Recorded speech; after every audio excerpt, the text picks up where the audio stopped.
Hello အားလုံးပဲမင်္ဂလာပါဒီနေ့ကျောင်းရောက်နေတာပေါ့အဲ့ဒါနဲ့ကျောင်းမှာမနေ့ဆိုင်ရနေ့လယ်ဆိုင်ရညဆိုင်တခါလေးပေါင်းယူလာလိုက်တာဒီမှာစားမယ်ဆိုမှပေါင်းဖို့ယူလာအဲ့ဒါဆန်းနေတိုင်းလည်းနဲ့ကျွန်တော်တင်ရင်ချင်းကနာတင်ရင်ချင်းရောက်လာတော့သူ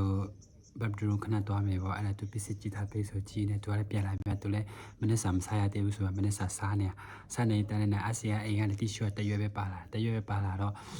သူ့ပေးစရာမရှိရတဲ့သူကလည်းတီရှူရော့လာနေတော့ဆိုမှကျွန်တော်လာပေးတာအဲ့ဒါတီရှူဒါပဲယူလာတယ်မေတော့ဘတ်ဒရုံကယူလာတာအဲ့ဒါနဲ့ဒီနေ့ကလေတီရှူအိမ်သားနဲ့ယူ3ရမယ်ဆိုတော့အကွက်ကိုကျွန်တော်ကနာတင်ချင်းတင်ပေးတယ်ဟိုတနေ့ကျတာမနေ့နေ့ကလည်းအစီအရေကုန်သွားတော့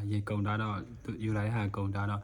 ရဲဘယ်မှာခက်ရမလဲမသိဘူးလို့ရေကုန်တော့ပြေလို့ပြောတော့အဲ့ဒီအော်စီယာတင်ချင်းသူအိမ်သားနဲ့ခတ်လာတယ်ရောက်တော့အိမ်သားနဲ့တော့ခတ်ပြီးမှတော့